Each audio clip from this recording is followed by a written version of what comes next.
Students exercise 3.3 का question number 1, 2, 3, 4 evaluate करेंगे आज हम इस वीडियो में with the help of this trigonometric value table chart. First and foremost thing for you is to memorise this trigonometric value table chart. So let us start how to solve question number 1. तो question number 1 है हमारे पास sine square pi by 6 plus cos square pi by 3 minus tangent square pi by 4 is equal to -1/2. इसे हमें prove करना है. तो हमारे पास इसमें क्वेश्चन में 3 वैल्यूज है, 3 टर्म्स है, 1, 2, 3. पहले सबसे पहले हमने नंबरिंग कर लिया. हमने सबसे पहले वैल्यू ली साइन स्क्वायर पाई अपॉन 6. तो साइन पाई बाई 6 होता है 30 डिग्री. तो इसको हम साइन स्क्वायर 30 डिग्री इस तरह से भी लिख सकते हैं, डायरेक्ट वैल्यू को भी पुटअप कर सकते हैं. साइन 30 की वैल्यू 1/2 होती है. तो हम 1/2 वैल्यू साइन 30 की इस टेबल से यहाँ से देख लिया. साइन स्क्वायर की वैल्यू स्क्वायर है इसकी वैल्यू का, तो हमें इसे वैल्यू का भी स्क्वायर ले लिया. जब हमने सॉल्व किया तो ये 1/4 आ गया. टर्म नंबर 1 हमारे पास कैलकुलेट हो गई. Now the term number 2, cos square pi by 30, cos pi by 30 60, cos 60 को हम cos की स्लॉट में देख लेंगे. तो cos pi by 3 होता है 1/2. cos स्क्वायर है तो वैल्यू का भी स्क्वायर होगा, 1/4 हो जाएगा. इसी तरह से हमने थर्ड टर्म लिया. थर्ड टर्म है हमारे पास टेंजेंट स्क्वायर पाई अपॉन 4 और टेंजेंट पाई बाई 4 है 45 को कहते हैं 40 पाई बाई 4. टेंजेंट 45 आया है 1 और ये 1 वैल्यू ले लिया हमने. टेंजेंट का स्क्वायर है तो वैल्यू का भी स्क्वायर होगा, 1 का स्क्वायर 1. अब हम तीनों टर्म्स की वैल्यू, फर्स्ट टर्म की वैल्यू आई थी 1/4, सेकेंड की 1/4 माइनस 1. जब हम इसको सॉल्व करेंगे तो 1/2 वैल्यू आएगी. क्वेश्चन नंबर 2 है 2 sine square pi by 6 plus cosec square 7 pi by 6 cos square pi by 3 is equal to 3/2 हमें प्रूव करना है. This question is very interesting.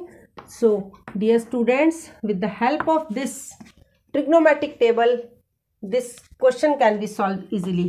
Term 1 है ये, टर्म 2 और ये टर्म 1 है हमारी 2 sine square pi upon 6.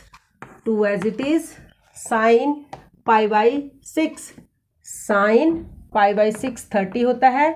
Sine pi by 6 की वैल्यू 1/2 आएगी, क्योंकि साइन का स्क्वायर है तो वैल्यू का भी स्क्वायर आ जाएगा. 2 1/4. जब हम इसको सॉल्व करेंगे तो 1/2 वैल्यू हमारे पास इस टर्म की आ गई.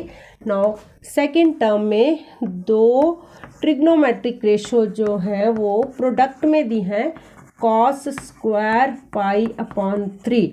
सबसे पहले तो हम जो बड़ी वैल्यू है इसको हम रिड्यूस करेंगे. कॉसेक स्क्वायर 7 पाई बाई 6 को हम ब्रेक करेंगे पाई प्लस पाई बाई 6 में, और कॉस स्क्वायर पाई बाई 3 जो है उसको हम एज इट इज रहने देंगे. Now pi plus pi by 6 हम देखेंगे कि कॉसेकेंट जो ट्रिग्नोमेट्रिक रेशो है किस क्वाड्रेंट में लाई कर रही है. तो हमारे पास 4 क्वाड्रेंट है. ये है 0, ये पाई बाई 2 90 डिग्री, और ये है पाई 180 होता है. ये होता है 3 पाई बाई 2 और जिसको 270 कहते हैं, 0 या फिर 360 when we rotate anticlockwise direction. So जब हम कोई भी trigonometric ratio pi plus some angle, तो ट्रिग्नोमेट्रिक रेशो कभी भी चेंज नहीं होती है, कभी भी वो चेंज नहीं होगी. मीन्स कि cosec pi plus pi by 6 third quadrant में प्रेजेंट है, ये इसमें लाई करती है, बट कॉसेक का कॉसेक रहेगा, पाई अपॉन 6 हो जाएगा. स्क्वायर है तो होल टर्म का हम स्क्वायर लेंगे, पर थर्ड क्वाड्रेंट में साइन और कॉसेक दोनों ही नेगेटिव होते हैं, तो यहाँ पर इसका नेगेटिव साइन लग जाएगा. और cos square pi by 3, cos square pi by 3 means कि कॉस पाई बाई 3 कॉस और पाई बाई 3 है 60 डिग्री। तो cos π/3 की वैल्यू बनी यहाँ पर 1/2, 1/2 cos π/3 की वैल्यू ली और इसका हमने स्क्वायर ले लिया। और इस तरह से हम क्वाड्रेंट को भी चेंज कर सकते हैं। नाउ cosec π/6, cosec π/6 30, यहाँ पर आया ये 2, यहाँ पर माइनस का स्क्वायर वैल्यू है तो यहाँ पे -2 का स्क्वायर इंटू 1 अपॉन आ जाएगा ये 4, और यहाँ पर वैल्यू आई हमारी -2 का स्क्वायर 4 इंटू 1/4 सॉल्व करेंगे तो 1। अब फर्स्ट टर्म की वैल्यू आई थी हमारे पास 1/2 और सेकेंड टर्म पूरी जो इतनी सॉल्व की इसकी वैल्यू आई 1। जब हम दोनों को ऐड करते हैं तो 3/2, और क्वेश्चन नंबर 2 में हमें बोला था कि इस ट्रिग्नोमेट्रिक रिलेशन को 3/2 के इक्वल प्रूव कीजिए। नंबर 3 है cot square π/6 plus cosec square 5 π/6 plus 3 cot square π/6 is equal to 6। इस क्वेश्चन में भी 3 टर्म है और इन तीनों का टोटल 6 हमें प्रूव करना है इवेल्युएट करके बाय यूजिंग दिस टेबल। सबसे पहली टर्म है cot स्क्वायर π/6। अब हम देखेंगे कि cot π/6 की लाइन में ये √3 है, इसको हम √3 लिया। cot का स्क्वायर था तो वैल्यू का भी स्क्वायर लगाया, सॉल्व करके हमारे पास वैल्यू आई 2। Now the second term cosec square 5 π/6। पहले इसको रिड्यूस कर लेंगे लोएस्ट एंगल जितना हम कर सकते हैं, तो इसको हम लिख सकते हैं पाई माइनस π/6 की टर्म में, या फिर हम इसको 180 में कन्वर्ट करके भी कर सकते हैं, but we will try to learn this value as such, जिससे कि आपको कैलकुलेशन में थोड़ी लेस टाइम कंज्यूमिंग होगा। देन अब हम देखेंगे कि cosec पाई माइनस π/6, कोई भी ट्रिग्नोमेट्रिक रेशो पाई के बाद चेंज नहीं होती। जब वो पाई एंगल मतलब 180 एंगल से वो नेक्स्ट या फिर उसके बैक आती है तो कभी भी चेंज नहीं होती। तो हमारा पाई बना, यहाँ से अगर काउंट करते हैं यहाँ तक पाई माइनस π/6, इसका मतलब कॉसेक हमारा सेकंड क्वाड्रेंट में लाई करता है। साइन और कॉसेक सेकंड क्वाड्रेंट में पॉजिटिव होता है। कॉसेक पाई से माइनस हो रहा है तो मीन्स कि ये चेंज नहीं होगा। कॉसेक का कॉसेक एज इट इज रहेगा और π/6 ये एंगल आ जाएगा, बट कॉसेक यहाँ पर पॉजिटिव रहेगा। और कॉसेक को देखेंगे, कॉसेक π/6 की वैल्यू में देखते हैं कि वैल्यू 2 है, तो ये हमारे पास वैल्यू इसकी 2 आ गई सेकेंड टर्म की। Now the third term is 3 tangent square π/6, 3 as it is. Tangent π/6 देखेंगे, टेंजेंट π/6 हमारे पास आएगी वैल्यू 30। टेंजेंट π/6 मीन टेंजेंट 30 है, 1/√3, तो 3 दिस वैल्यू और ये 1/√3। टेंजेंट का स्क्वायर है तो वैल्यू का भी स्क्वायर हुआ, 3 × 1/3 हमारे पास सॉल्व करके आता है 1। अब हम इन तीनों टर्म्स की वैल्यू, पहली टर्म की वैल्यू 3 आई थी, दूसरे की 2 आई थी, 3 + 2 + 1 जो हमें इवेल्युएट करके इस पूरे रिलेशन का आंसर 6 आना चाहिए था, हमारे पास आंसर 6 आ चुका है। नंबर 4 है 2 sin square 3 π/4 + 2 cos square π/4 + 2 sec square π/3 is equal to 10। इस क्वेश्चन में भी 3 टर्म्स हैं, इन तीनों टर्म्स का टोटल करके हमारे पास आना चाहिए वैल्यूज का 10। तो फर्स्ट टर्म है 2 sin स्क्वायर 3 π/4।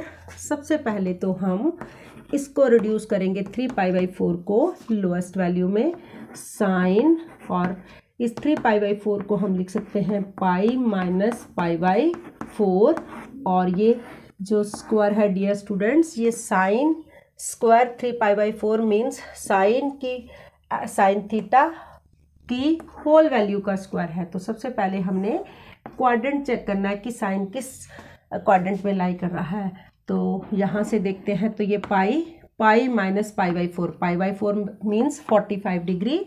तो सेकेंड क्वाड्रेंट में साइन लाई कर रहा है। कोई भी ट्रिग्नोमेट्रिक रेशो पाई से माइनस हो रही है या पाई में ऐड हो रही है, इट मीन्स कि जो ट्रिग्नोमेट्रिक रेशो एज सच रहेगी, वो चेंज नहीं होती। पाई और 3 2 पाई पे कोई भी ट्रिग्नोमेट्रिक रेशो चेंज नहीं होती, 2 एज इट इज़। और साइन आ जाएगा sign pi by 4, but this time minus नहीं लगेगा क्योंकि पाई माइनस पाई बाई 4 होता है सेकेंड क्वाड्रेंट में, और सेकेंड क्वाड्रेंट में साइन पॉजिटिव होता है। अब हम इसकी वैल्यू पुटअप करेंगे।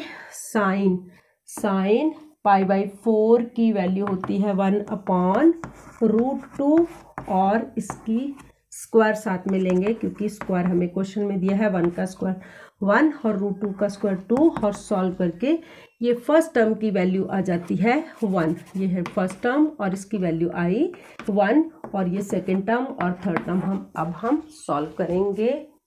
सेकेंड टर्म में 2 cos स्क्वायर पाई बाई 4 है, तो 2 as it is. cos pi by 4 के नीचे देखेंगे, ये है cos पाई बाई 4 है ये, और ये पाई बाई 4 होती है cos की वैल्यू 1/√2। cos का स्क्वायर है तो होल वैल्यू का भी स्क्वायर होगा, इज इक्वल टू 2 1/2 सॉल्व करके आएगा। ये वैल्यू भी हमारे पास, टर्म 2 की वैल्यू भी 1 आ गई, इसकी वैल्यू भी 1 है। और हम थर्ड टर्म देखेंगे अब, 2 second square pi upon 3। Now 2 as it is into sec को पाई बाई 3 के नीचे देखेंगे, पाई बाई 3 है, पाई बाई 3 के स्लॉट में देखेंगे 2 वैल्यू है। सेक की हमने सेक के सामने देखी, इसकी वैल्यू 2, और सेकेंड का स्क्वायर है, sec mean second trigonometric ratio square है 2 इंटू 2 का स्क्वायर 4। टोटल थर्ड टर्म की वैल्यू आती है 8, फर्स्ट टर्म की वैल्यू आई 1, सेकेंड की वैल्यू भी 1, और थर्ड टर्म की 8, और तीनों टर्म की वैल्यू को इवेल्युएट करने के बाद हमारे पास आंसर 10 आना चाहिए। तो this is the final solution of this question.